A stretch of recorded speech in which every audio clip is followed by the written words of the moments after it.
This message is fearing God versus fearing man.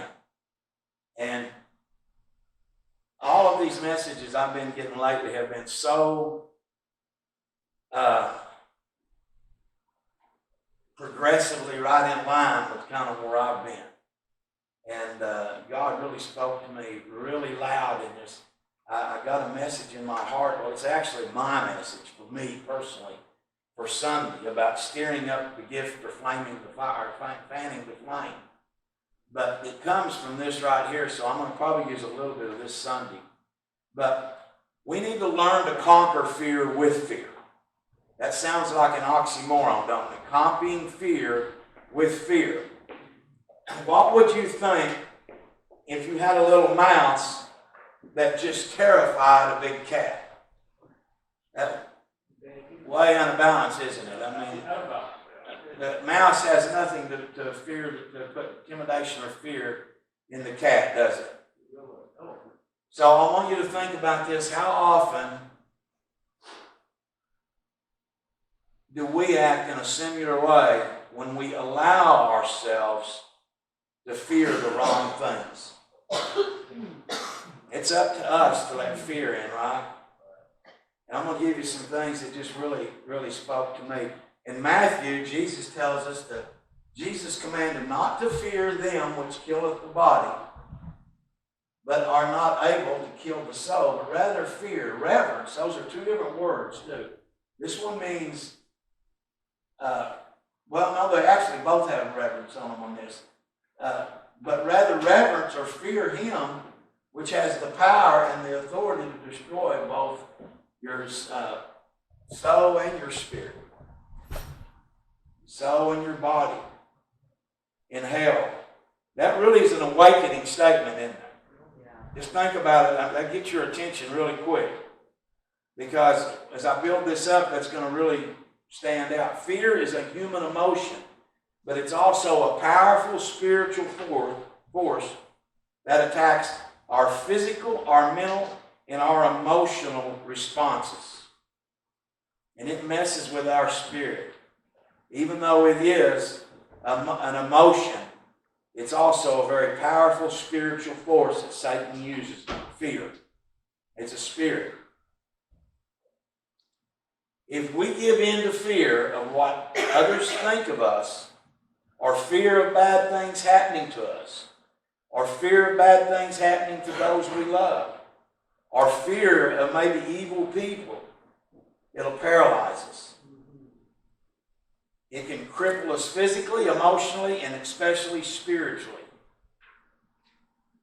And we were created as spiritual beings, and our senses, which operate our emotions, are supposed to be serving the spirit of us.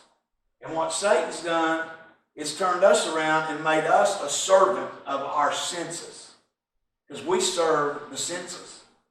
I mean, basically we do. We follow our senses versus the spirit many times, and we're trying to reverse that, are we not?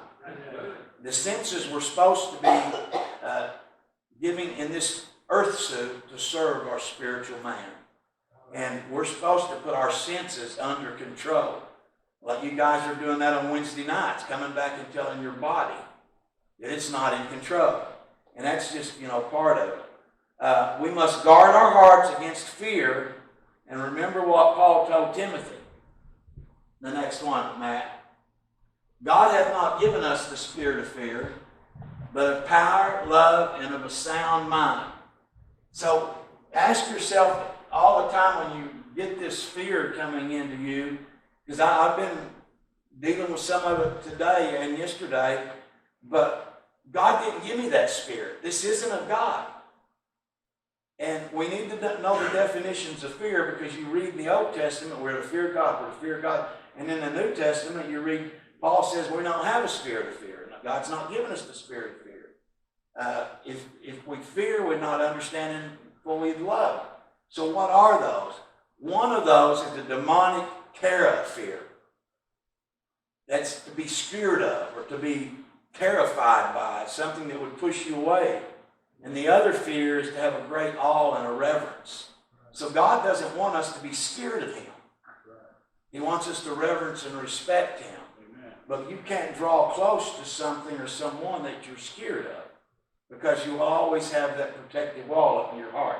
The key to conquering the fear of man or the fear of things is to generate, that's what this fan the flame is going to be about Sunday, is generate back, if we're lacking it, a proper fear of God.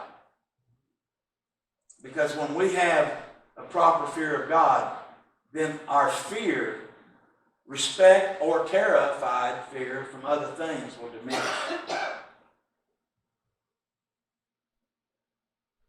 I've said that we're not to have a demonic, scared, tormenting fear, but to have a deep respect and awness, to kind of stand in awe. God is holy, and all of his dealings with man are perfect, just, and right, according to Psalms 19. So God is holy, and all of his dealings with man are going to be perfect, they're going to be right, and they're going to be just. In 1 John 4:18, I used this Sunday, and I didn't put the Amplified Bible, but there is no fear in love. Perfect love drives out fear. In other words, having a perfect understanding of God's love for you will diminish fear, because fear has to do with punishment. You're scared God's going to punish you, is what the Amplified Bible says. But there is no torment or punishment from God. The one who fears God is not made perfect in understanding his love for you, is what that means. So we got to get to that place again where we really know God loves us, because that generates an activity in our spirit to really want to awe God, to put him where he needs to be. When we have a proper reverence for the awesome love, power, and might of the Almighty God, and we recognize the fact that he is for us and not against us. He is for us, not against us. He's not our enemy. I'm having to go through that right now in a relationship, Bill. We learned some great boundaries, but at times in relationships, the husband and wife think you're the enemy. And, we're not. When we get that way with God, we feel like that we're his enemy, and we're not. He's for us, not against us. And when we're there, then we'll be able to understand what David said in Psalms 118. Now, Lord, I know that you are for me, so I will not be afraid of anything. Since you are on my side, how can anyone or anything else hurt me? And at that time when David was writing that, he was going through some horrific, unfair torture, basically, and having to hide like a fugitive. And at times when things seem unfair in your life, it's easy for you to get your thinking twisted and begin to fear God. I mean, a wrong kind of fear, to be afraid of him. So David said, now I know, Lord, that you're for me. The greater reverence of God we have, the less we begin to fear anything else. But the greater fear and intimidation that we have of other forces, the less reverence and respect we'll have for God. I've heard it said before, we need to tell our problems how big our God is, instead of telling God how big our problems are. Whatever we magnify intensifies. That's just a principle that's in the creation. Whatever you magnify, you're going to intensify. And that's what Mary said, my soul will magnify the Lord. Right after God had given her that word from the angel about she was going to have a child and be with a child, she said, oh, Lord, my soul doeth magnify the Lord. And whatever you magnify gets bigger and bigger, doesn't it? A magnifying glass makes it bigger, but it also adds more power to it. You can set fires with it, with a magnifying glass. We should fear the Lord. One good reason, well, one of the main reasons, is because we recognize the superiority of his ways versus our wisdom and our ways. Think about that. That's that question we need to ask ourselves periodically, is how is my way working? Those are good questions. And then we choose to trust him in his word in our lives, because we come to realize that. And we must get into the flow. I'm working on getting back there on this. I was a principled man. I understood the principles of God when I come out of prison, because I taught that for 6 years. It was ingrained in me, and I don't talk much about the principles of God anymore. But He created everything that works on principles. Laws works on principles. And so once we get into the flow of the principles of God, we're into the flow of Him. That's when we get checked real quick. These principles, we'll know we're out of principle. That's not a principle of God. You understand what I'm saying by principle? Operating mode. Sowing and reaping is a principle. That whatsoever you sow, you're going to reap. That's a principle. So we need to get into the flow of God's principles. And when we do, we're in the flow with Him. Proverbs 9:10 says, the fear of the Lord is the beginning of wisdom. In other words, having great respect and reverence for God is where wisdom begins. And the knowledge of the Holy One, that's what real understanding is. Understanding is the knowledge of the Holy One. And also Isaiah said the same thing. So, wisdom, knowledge is an accumulation of facts. You can have a lot of knowledge. But Solomon says true knowledge, true understanding comes from the knowledge of God. Right? Understanding is how, I've always heard wisdom is the teacher that tells you how knowledge works and what knowledge works for. Knowledge is accumulation of fact, and wisdom, tells you how to work it right. Because there's a lot of people that have a lot of wisdom of the world, but a lot of knowledge, but they don't have no wisdom, and they're using that knowledge in the wrong principle. We got to remember God is continually with us, and we got to know this: He's aware of our every thought, our every word, and our every action. That kind of wakes you up too, doesn't it? I listened to Joyce Myers today, and she excited me, man, about getting God back where He needs to be, in the throne room of my heart. Because that's where things start happening. That's how everything happened to this moment, was because there was a time when that's where God was. And I've got to get Him back there. Right? On all of my decisions, on all of my principles. I'm talking about 24 hours a day. I'm aware of God being in my life. She said something about, I wished everybody, and she said she didn't get into this till later on in her ministry, but she learned, she wished everybody could experience, and I have at times in my life, could experience an ongoing, every second of your life relationship with God. In other words, seeing His hand. This wasn't circumstances. This didn't accidentally happen. That didn't happen. This didn't happen. Those were Jesus Christ right there in my life, making this happen and avoiding this from bringing that person into my life, giving me that opportunity to bless somebody. That's living with a moment by moment by moment awareness of the Spirit of God in you. Isn't that awesome? Amen. Recognizing. How did I get way down here? I must have touched this thing. Okay. Remembering God is always with us. He sees every thought, word, and action. He knows them. In the end, it makes no difference what we accomplish in our lives if we haven't honored the Lord with it. Period. Look at what Ecclesiastes say. And when all is said and done, here is the last word. Worship in reverence the one true God, and live an obedient life, for this is what God expects of every person. For God will judge every action, including everything done in secret, whether it be good or evil. And Paul says in the New Testament, or Jesus said, some sins are going to go before people and some are going to come behind them. I want mine to go before me where I'm already got this stuff dealt with. Right? So that's not hiding from God. You may be weak in the flesh in the moment, and you may be getting beat up in an area, but don't hide it like Adam did. Just say, God, I'm getting beat up in the flesh right here, and I need you. I need your help. I'm not hiding and I'm not arguing or justifying this. It's wrong. Because he's the one that can help us. That's what he wanted Adam to do.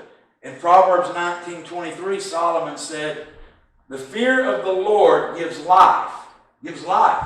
Proper respect for God gives you life. And he that hath it shall abide satisfied, and he shall not be visited by any evil. That's a pretty bold statement, isn't it? You've got an umbrella of protection around you. Because why? Because you got God back on the throne. He starts making things happen for you when you step out in faith, because you put him in first place over what man thinks of you. Proverbs 23:9 says this, and it's got three of them. Leave it up there. It says, he also says the fear of man brings a snare. I talked to Frankie today about some things in our relationship that's kind of drifted a little ways, and it's all my fault. But you should never be afraid to say something that's on your heart to somebody because you're afraid of their reaction from it. Right. Amen. And I got that way wrong. So I've had to correct that. Everybody, and Debbie and I read a book last night on boundaries. See, I didn't even realize this.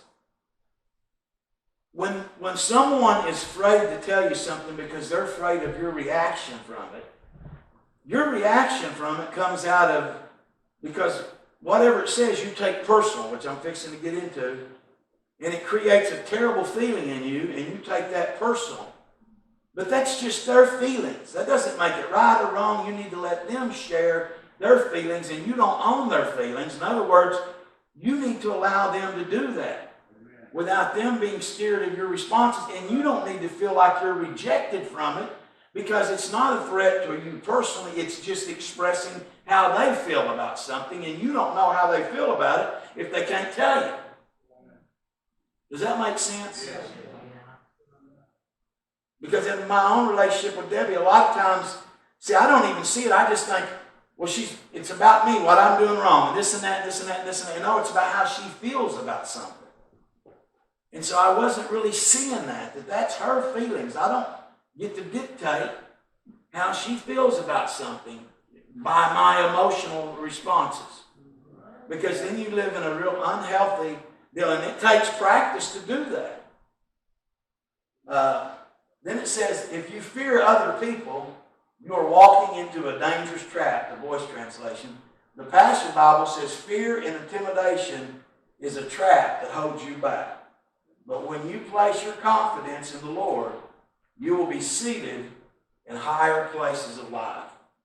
You'll go up. Why? You put God back on the throne where he needs to be. This is where it all leads up to this. This is where it all gets down to. That's why you've got to put God back in. Most all of this comes from fear of rejection. If we're ever to be successful in our walk or our joy or our relationships, really have what we want to, the picture thing up there working, we have got to get rid of the fear of rejection permanently. Right. Yes. It's at the base and the foundation of everything else. It's what takes God off the throne of your heart, because you've got a fear of man, and that comes because you've got a fear of rejection. And we've got to get that out. And we've got to get God back on the throne. Jesus warns us repeatedly that there will be those that reject you simply because you love him and you desire to live a life obedient to him. You can't foster that. You're in love with him, and you don't need to tamper that, because in your sin that played out big time right now. Jesus tells us in Matthew 10:22, said, the next one. I must have missed it. Should have been right there. Okay, I missed it. I missed it. He says, ye shall be hated. And that word hates means, when Jesus says you've got to hate your mother and father, he says that kind of, that's not the kind of definition we got of hate. It's like you put nothing before me. In comparison to me, they need to be below me, despised, in comparison to me. But not our kind of hate or despising. So it says you're going to be always put down below everything else by all men of the world for my name's sake. So you just need to get that in your psyche right now. If you're going to live for God, there's going to be people that's going to try to intimidate you or that in them groups or whatever, and you need to just steer away from that. Because if you want God to bless your life and you see some things happening, you've got to get Him back on the throne. We should rejoice because we see so clearly the truth and the consequences from a life lived in rebellion to God. And man, many of us have lived that, and many of us get out from under that umbrella of protection and get on that other path, the bad path, the death and curses. And we know, we experience the consequences of it. You know, you experience the consequences of something if you just stepped on that path for a minute. And the higher profile you are, the quicker you feel the consequences of it. And if you got the Spirit of God alive in you, He's going to really start talking to you.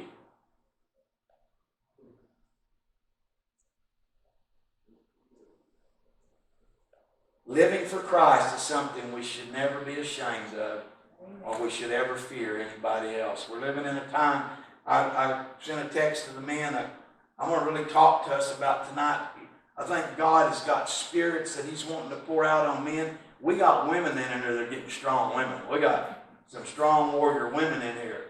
And Debbie's done a great job in multiplying that spirit of being a strong woman warrior. And hungry, just hungry for God and things like that. So I want to generate that spirit more with our men. But God's got spirits of Moses, spirits of Elijah, spirits of John, Peter. He's wanting to pour out on men right now that will just position themselves and get Him back in the throne of their heart. And they be serious about this. He's going to do it. I know He's going to do it. I know He wants to do it in here. Man, I hope this isn't broke too.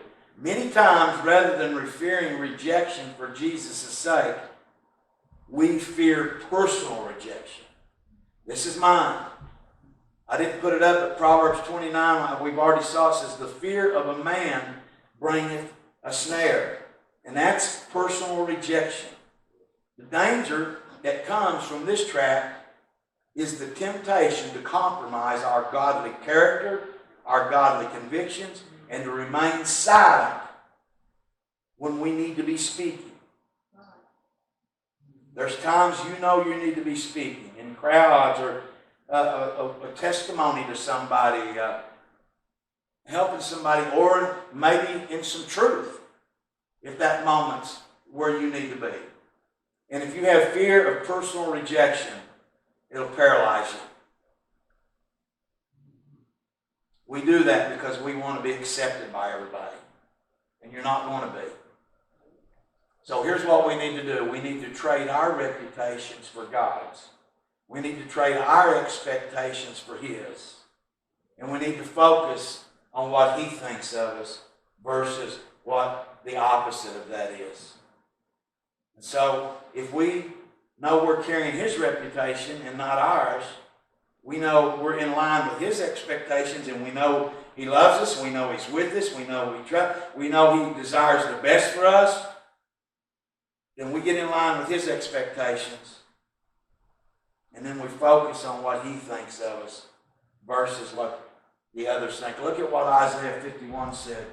Who art thou that thou shouldest be afraid of a man that shall die, and you forgettest the Lord thy Maker? Man, I love the terminology of the King James in that, doesn't it? Who art thou that thou shouldest be afraid of a man that dies, and you forgettest the Lord thy Maker?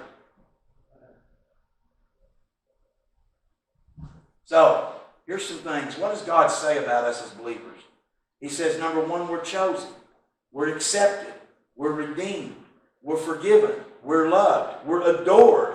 We're cherished. He says we are small gods.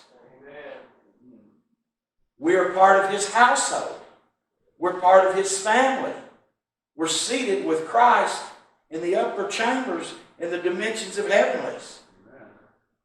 We are the pinnacle of God's workmanship. And that's just to name a few.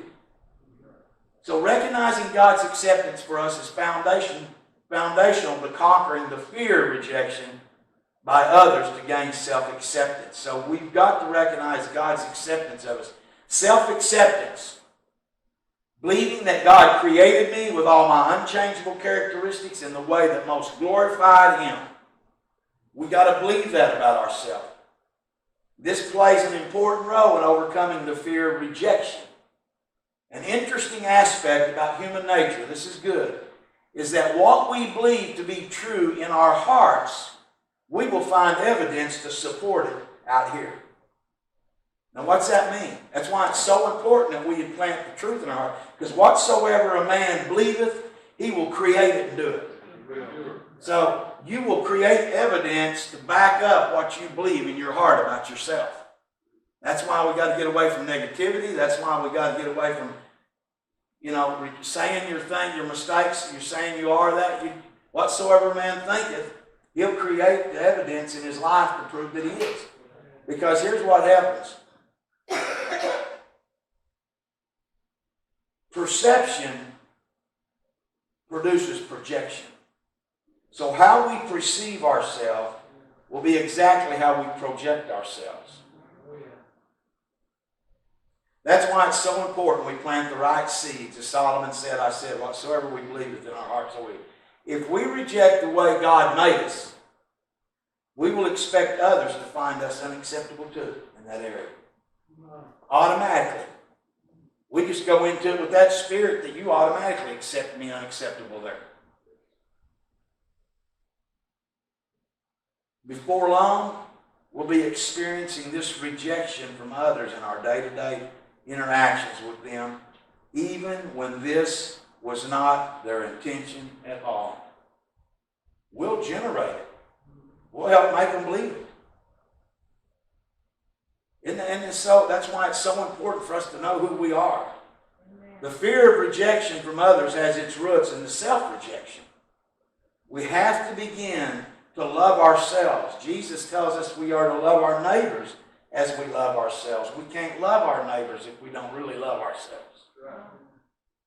And to love yourself, you've got to get in what's called sync with God about He made you beautiful, fearfully, wonderfully made for a purpose.